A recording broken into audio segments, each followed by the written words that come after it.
E nós temos um assunto muito, assim, importante para os dias de hoje. Por quê? Porque na história, eu tenho 53 anos, fiz esse ano. Então 5 décadas que eu tenho vivido nessa terra. A primeira década, para mim, eu acho que a minha fase de infância, até 10 anos, foi maravilhosa. A gente nem ligava para nada, não está nem aí com nada, ainda que o mundo estivesse acabando. Mas a segunda década já foi anos 80, também foi boa. Não foi, para mim, não foi uma década ruim dos anos 80, porque, na verdade, é a era da descoberta. E a gente, naquele rebelde sem causa, né? A geração Coca-Cola, e nós estávamos ali vivendo um tempo de rock and roll Brasil, né? E a explosão da música brasileira dos anos 90 com o dance music, com o axé, com não sei mais o quê. E as coisas foram cada vez mais, a gente percebia cada vez mais se evoluindo, né? A ciência se multiplicando, o conhecimento e também, infelizmente, a falta do conhecimento de Deus aumentou e a distância de Deus também aumentou.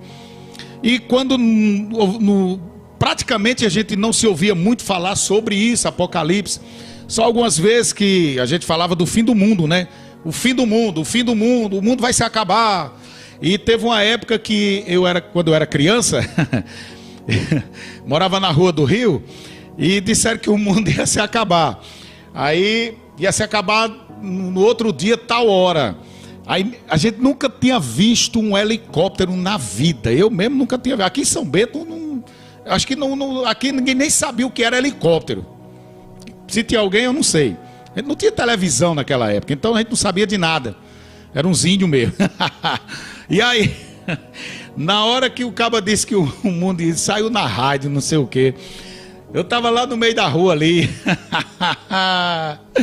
E lá vem o helicóptero e aquele negócio. É agora que o mundo vai se acabar. O que era de menino que estava no meio da rua, de mulher, de gente, saíram correndo em frente ali a Benedito Chofé, tô em Tumba. Não ficou ninguém no meio da rua. Com o barulho do helicóptero, aquele negócio esquisito voando no meio da cidade. E foi um pavor, um pânico. Quem é pequeno aí dos anos 80 e 70 se lembra disso. Então acho que as únicas vezes que a gente ouvia falar de final de mundo, do fim do mundo. Depois da televisão, os filmes e outras coisas mais, começamos a ter mais uma ideia. Mas nunca na história, pelo menos na minha, né, vi algo tão semelhante ou tão preparatório para que essas profecias do Apocalipse venham a se cumprir. Está muito claras as coisas hoje, né? Exatamente por termos a internet na mão, o celular, as informações, a guerra a gente vê ao vivo. A guerra a gente assiste ao vivo. Todas as informações, bombardeio e tudo. Né? Os vídeos que mostram as tragédias, né, naturais na natureza. A gente vê tudo hoje, é automático, é assim. Sabe? Tem em todo canto tem um celular, alguém filmando. Então por isso que está tão claro e evidente. E se multiplicou. Porque se há 20 anos, 30 anos tinha terremoto, hoje tem muito mais. As pragas que existiam há 20, 30 anos atrás, hoje tem muito mais. A maldade que era há 20 anos atrás, meu Deus do céu, nem se compara. Hoje, sabe, simplesmente numa velocidade incrível a maldade do coração do homem. Então não há uma geração mais preparada para receber o anticristo, para receber as profecias do Apocalipse. Está aí tudo pronto, meu Deus. Tudo pronto. E o que nós como igreja, ontem eu ministrando, que eu já entrei nas trombetas lá na igreja, e eu perguntei, a pergunta final da mensagem foi essa: aonde você estará quando tudo isso começar, ou se não já começou a acontecer? Os selos já estão sendo abertos. Pelo menos o que a gente vê, o primeiro e o segundo selo já estão abertos. E aí os outros começam já a estar prontos, preparados, porque, gente, o que nós vemos aqui é exatamente o que está acontecendo hoje. Sabe? Eu sei que será em uma intensidade muito maior. Eu não tenho dúvida disso. Quando a gente começa a estudar ali as trombetas, meu Deus, e quando entrar nos cálices, misericórdia, a gente vai ver de fato que será pior. Mas já começou. Já é o início. Cidades turistas, como Havaí, como aquela que o seu Madruga foi, mas a turma do Chaves, Acapulco. Meu Deus, foi devastadas.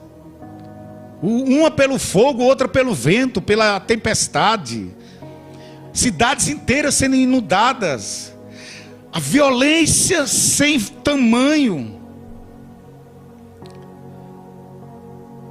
E o mundo totalmente alheio ao fim de todas as coisas. O Apocalipse foi escrito exatamente para nos mostrar essas coisas. Bem rapidinho, a introdução. O livro foi escrito por volta do ano 59 depois de Cristo, na ilha de Patmos, pelo apóstolo João, que foi o único dos apóstolos que não foi morto, sacrificado. O livro se divide em 3 partes. Primeiro, a revelação de Cristo está no capítulo 1. As igrejas, capítulo 2 e 3. E a conclusão da história da redenção, do capítulo 4 ao 22. O diabo não quer que você leia Apocalipse, estude Apocalipse. Por quê?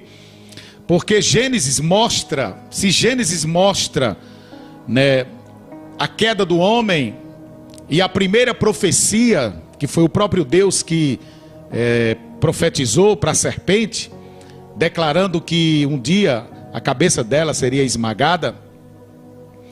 Apocalipse mostra o cumprimento total dessa profecia, do fim das trevas, de todos os demônios que serão lançados no lago de fogo, a morte e o inferno, e todos aqueles que não tiveram seus nomes escritos no livro da vida serão lançados no lago de fogo. Então, Apocalipse mostra o fim do diabo e seus demônios. Então, já está certo.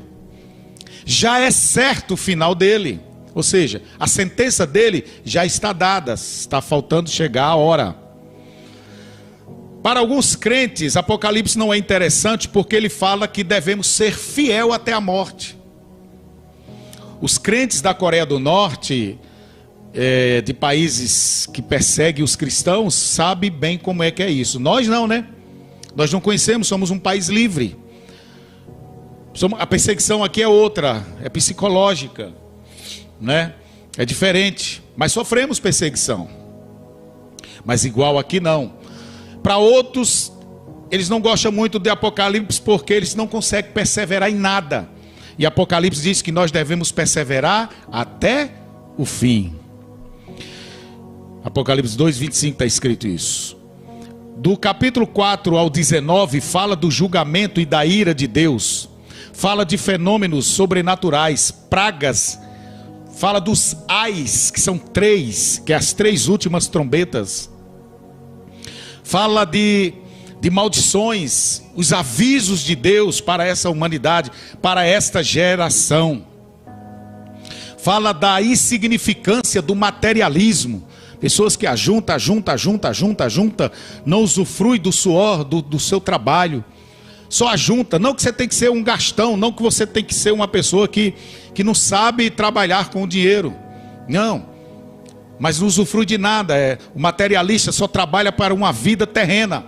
Então ele acumula riquezas. Aquele homem que Jesus diz: se hoje te pedires a tua alma, o que você tem preparado, para quem será? Entende isso? Então, o Apocalipse mostra a insignificância dessas pessoas. Porque o que você está preparando, esse acúmulo de riquezas, para quem é? Tem tanta gente, não tenho tempo, eu não tenho tempo, convidamos para o culto, eu não tenho tempo. Ora, se nem crente tem tempo mais para ir para a igreja. Sabe, não, eu não tenho tempo, é uma ocupação, é dinheiro. E Deus, Jesus aliás, comparou o dinheiro igual a Deus, o único Deus que foi colocado em pé de igualdade com Deus foi Mamon. E Mamon é amor ao dinheiro. Não o dinheiro, o amor ao dinheiro. É isso que eu queria falar. Então o amor ao dinheiro é um Deus. E ele se chama Mamon. E Deus diz, você não pode servir a Deus e a Mamon. Escolha quem você quer servir. Certo? Não sirva o dinheiro. Que o dinheiro possa servir você. E não você a ele. Ser escravo. Chega o domingo, ao invés de estar descansando para ir para o culto, não, está trabalhando, está fazendo isso, está fazendo aquilo, e não tem tempo de ir para o culto. Na semana, ai meu Deus, aí é que é difícil, porque a semana, sabe, eu sei que a Bíblia diz, do suor do teu rosto comerás o teu pão, isso é uma maldição, é verdade, mas nós temos que tirar o dia do Senhor. 6 dias trabalhará, no 7º dia você descansa. Não, tem gente que é sabatista, que guarda o sábado, amém, eu não tenho nada contra quem é sabatista não, que guarda o sábado, é o 7º dia para ele, amém, mas no início não havia domingo, segunda, terça, quarta, quinta, sexta e sábado não. No domingo era o 1º dia, 2º dia, 3º dia, 6º dia e 7º dia. Então Deus disse, você trabalhará 6 dias, o 7º dia é meu. Então o 7º dia é dízimo, para quem não sabe, você sabia disso? O 7º dia, ele é dízimo, ele pertence ao Senhor. Então se você trabalha 6 dias durante a semana, o 7º você precisa dar ao Senhor. Entendeu isso? Então, não importa se é domingo, se é segunda, se é terça, o 7º dia é do Senhor. Agora, quando Deus restaurar todas as coisas, quem pode guardar o sábado, amém, aleluia. Não tenho nada contra. Eu só sei que o 7º dia é do Senhor. Não interessa qual dia da semana cai. Agora, que o 7º seja de Deus. Quando ele restaurar todas as coisas no milênio, aí sim será realmente domingo, 1º dia, como é hoje em Israel. Domingo, segunda, terça, quarta.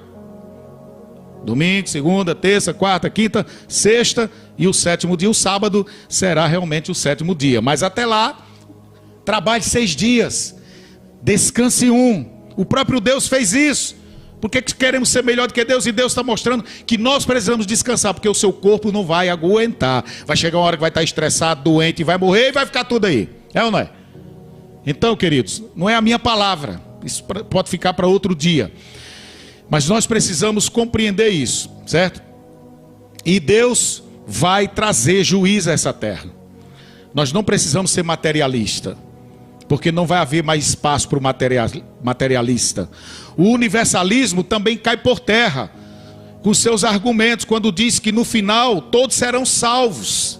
Não, Deus é graça, Deus é misericordioso, Deus é amor, todo mundo vai ser salvo no final. Ei, não, Apocalipse vai mostrar que só quem será salvo é aqueles que têm o nome escrito no livro da vida.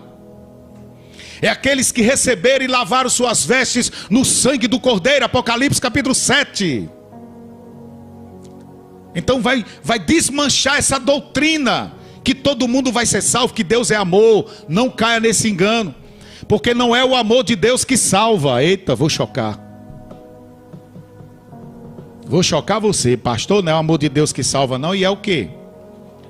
Por causa do amor de Deus, sim, ele trouxe a salvação. Mas foi a justiça de Deus que trouxe salvação. Se a justiça de Deus não fosse feita em Jesus, quando ele sacrificou Jesus, então nós não seríamos salvos. Ninguém seria salvo. Você acha que Deus não ama aquelas pessoas que estão no inferno? Sim ou não? Deus amou o mundo de tal maneira que deu o seu filho. Então Deus amou todos. Deus ama todos, mas não é o amor de Deus que salva. O amor, Deus ama e ele salva, não. É a justiça de Deus que salva. O homem se torna justo porque ele crê na justiça de Deus que foi feita em Jesus. Não pelos seus sacrifícios e muito menos pelas suas obras. Porque pelas obras ou pela lei, ninguém será salvo. Isso é fato. Vou chegar ainda, o programa é graça sobre graça. Eu ainda vou ministrar muito sobre a graça nesse programa. Mas aqui o assunto é esse. O universalismo diz que todos serão salvos. Existem igrejas que pregam isso. E isso não é verdade. A Bíblia nos fala. E Apocalipse desmancha essa doutrina. Apocalipse capítulo 7, versículo 9. Diz assim: depois dessas coisas olhei, e eis uma grande multidão que ninguém podia contar, de todas as nações, tribos, povos e línguas, que estavam em pé diante do trono e na presença do Cordeiro, trajando compridas vestes brancas e com palmas nas mãos. E os ímpios serão lançados no lago de fogo, com o inferno, com a morte, o diabo e todos os seus demônios. Apocalipse capítulo 20, versículos 6, 10, 11 ao 15. Lê capítulo 20 todinho de Apocalipse, você vai entender o que eu estou falando. E essa doutrina maligna do universalismo cai por terra. Os preteristas dizem que quase tudo já se cumpriu. Quase tudo. Os históricos dizem que a profecia de Apocalipse está se cumprindo desde que a igreja começou. Os futuristas acreditam que apenas parte dos capítulos 2 e 3 se cumpriram. Apocalipse 1:19 diz que escreve, pois, as coisas que viste, as que são e as que hão de acontecer depois desta. As que são, né? Desde a época lá dos apóstolos, sim. E as que acontecerão depois destas. Apocalipse mostra todo o governo soberano de Deus sobre a história. Desde a ascensão de Cristo até a nova Jerusalém e o novo céu e a nova terra. Tem muita gente pensando que vai viver eternamente no céu, né? Não. Novo céu e nova terra está preparado. Jesus disse: eu vou preparar lugar. E João viu quando descia do céu. Tudo é contado por figuras e enigmas. Os 7 selos, as 7 trombetas, as 7 taças, as 7 igrejas, né? Tudo isso, os sete, não é os 7, é os 7 anjos, que eram os pastores das igrejas da Ásia. Os 4 primeiros selos fala da história do mundo, da ascensão de Cristo à sua volta, ok? Os 4 primeiros selos. Nesses 4 selos vemos os 4 cavaleiros. O primeiro cavalo é a pregação do evangelho. Temos hoje? Sim, pregação do evangelho, está aí. O segundo cavalo é a guerra. Temos guerra? Sim, então está aqui. Os 2 primeiros selos já estão abertos, claramente. O terceiro é a fome. Podemos considerar que ele já começou a ser aberto? Será que tem fome no mundo, meu Deus do céu? Isso já pode estar acontecendo, gente. O 4º cavalo é a morte. E essa morte aqui será exatamente o terror sobre a terra, creio que na última trombeta, se eu não me engano.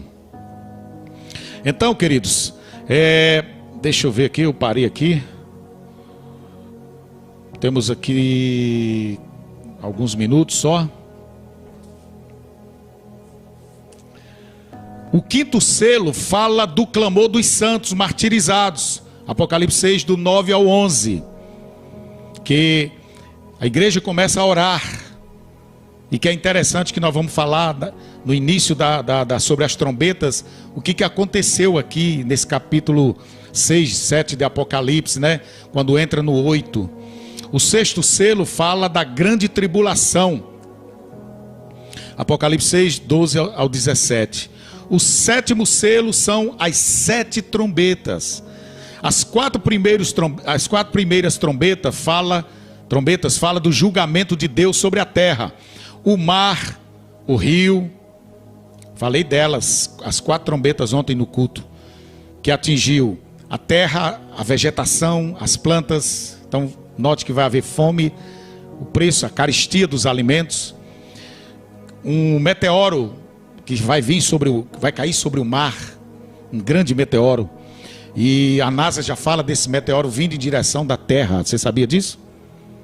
Eles dizem que vai ser lá para o ano de 2045. Mas quem é que sabe? Né? Eles dizem. Mas que as 99,95% de chance do meteoro cair na Terra. Então o Apocalipse já falava dele. A NASA veio descobrir agora. Mas o Apocalipse já fala dele. Atinge os rios, a lua, as estrelas, o sol. Imagina aí o que é que vai acontecer.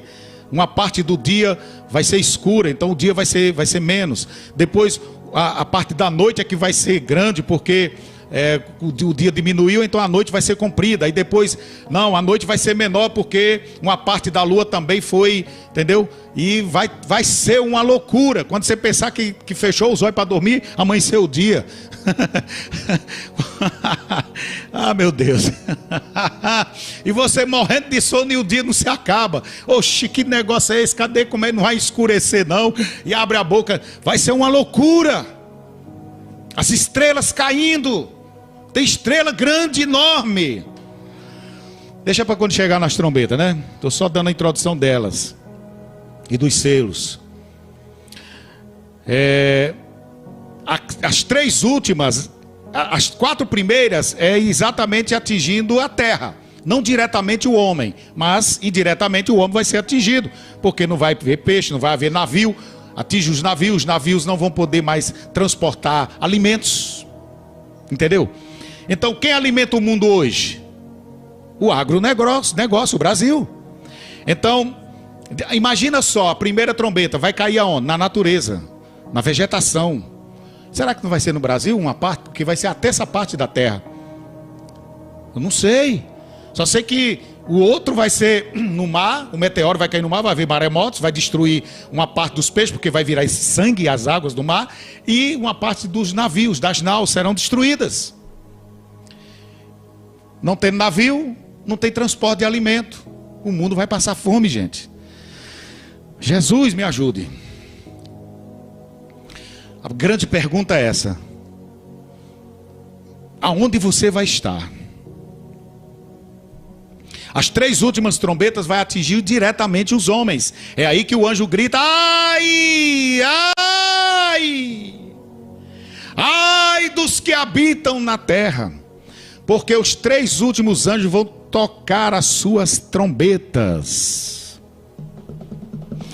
Jesus nos ajude. Eu tô até com medo de pregar sobre essas trombetas a partir de domingo lá na igreja, que vamos começar nelas. Eu não sei, eu fico agoniado. Jesus, acorda a igreja, sacode o povo, meu Deus, levanta, desperta. Por quê? Porque já estamos vendo as coisas acontecerem e a hora está chegando, igreja. O momento é agora.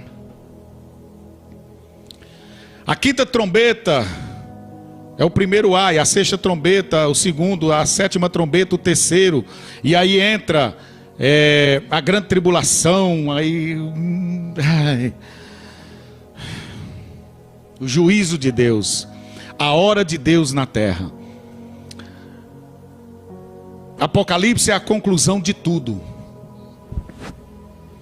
É o final de tudo. E aí é onde nós temos que parar nesse exato momento, nesses minutinhos agora que me resta. É para mim e é para você. Jesus disse: quando vocês verem essas coisas acontecerem, acorda, desperta. Se tiver em cima do telhado, não desça, porque não vai dar tempo. Imagina fazer outra coisa. Se estiver no campo, não, fica preparado. Uma das coisas que Jesus falou: quando o Filho do Homem voltar, porventura achará fé na terra. Deus vai achar fé no seu coração. Você sabe que o Espírito Santo, ele é exatamente o azeite das nossas vidas é como se fosse um foguete, né? Para ter chama, ter fogo, para poder subir. E a Bíblia diz que o Espírito Santo não nos deixa, que está escrito: estarei convosco todos os dias até a consumação dos séculos. Eu lhes darei o Espírito Santo para estar com vocês para sempre. Então o Espírito Santo não nos deixa, mas a Bíblia diz que ele pode ser apagado. Então nós precisamos estar em chamas, acesos, com o fogo do Espírito, aguardando o Senhor em todo o tempo, porque o mundo é trevas e precisamos ser luz, porque senão seremos trevas também e não veremos o dia do Senhor. Então, água, o pecado na vida do crente é água. O pecado é como se fosse uma água que você joga água na fogueira e apaga. Então, o pecado apaga o Espírito Santo nas nossas vidas. Ele não nos deixou, mas ele ficou apagado. E se ele ficou apagado, a gente não terá azeite, a gente não terá fogo para subir. Como as virgens prudentes estavam ali com as suas vasilhas acesas. As outras não tiveram azeite suficiente, foi o que aconteceu? Apagou. E o Espírito Santo apagado, você fica. Você não vai subir. E deixa eu te falar. Minha última palavra nessa tarde. Sabe o que é? Não existe mais profecias para o arrebatamento se cumprir. Não tem. Me mostre uma profecia que está faltando para o arrebatamento. Para o arrebatamento. Eu não estou falando da segunda vinda do Messias. Não, mas será 2 momentos, sim, por quê? Porque Jesus disse que é como ladrão, ninguém vai ver. Ué, então se é como ladrão, como é que eu posso ver o ladrão entrando na minha casa? Jesus disse, se alguém soubesse como é que chega o ladrão, ele se prepararia, ficar ali preparado, né? Esperando o ladrão. Mas esse arrebatamento, o rapto da noiva, será num piscar de olhos. Espera aí. Aí tem aquele outro que diz, não, o arrebatamento é esse aqui, que todo olho verá. Ele vindo nas nuvens, montado no cavalo branco. Não, espera aí. Como pode ser no piscar de olhos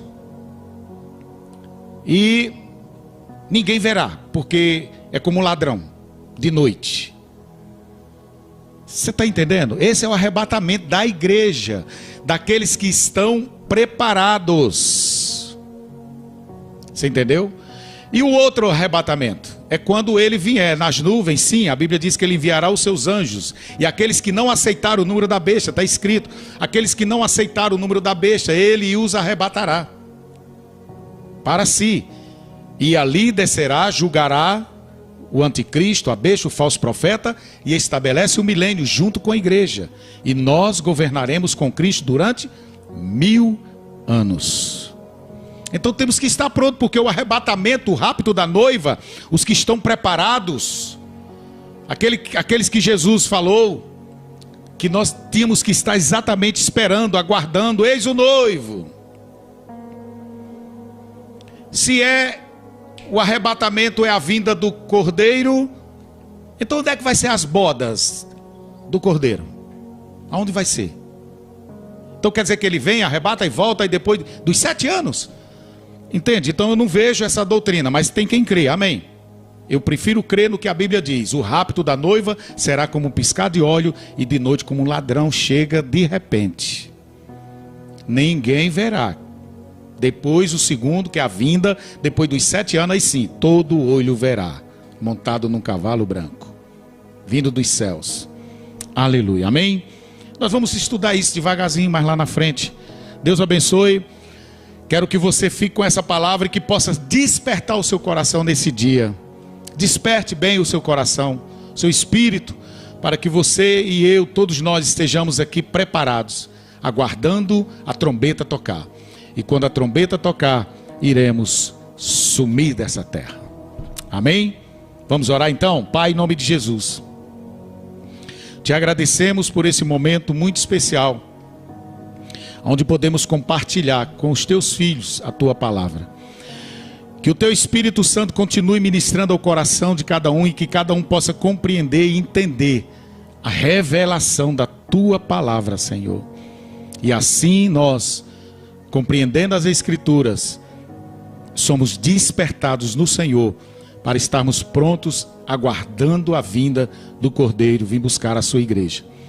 Abençoa teus filhos, traz cura, milagres, resolve problemas, aqueles que pedem oração para que problemas sejam solucionados, para que venha um milagre, para que uma porta se abra, Senhor. Que assim seja feito. Eu concordo com a oração do meu irmão, da minha irmã, com essa pessoa que está orando, para que esse milagre chegue nessa casa, nessa família, nessa vida, nesse negócio, em nome de Jesus. desse casamento, em nome de Jesus. Muito obrigado. Continue abençoando a semana de todos, a programação que será contínua aqui na rádio, programa da irmã Kátia, Senhor. Que o Senhor possa abençoar todos os ouvintes também para compreender as Escrituras. Muito obrigado, Pai. Pedimos a tua bênção nesse mês de novembro. Em nome de Jesus. Que seja azul mesmo, azul celeste, para a glória de Deus. Paz do Senhor, Deus abençoe. Até o nosso próximo encontro, entrando nas trombetas. Avisa o povo. Ei, as trombetas vai tocar. Até mais, gente. Um abraço.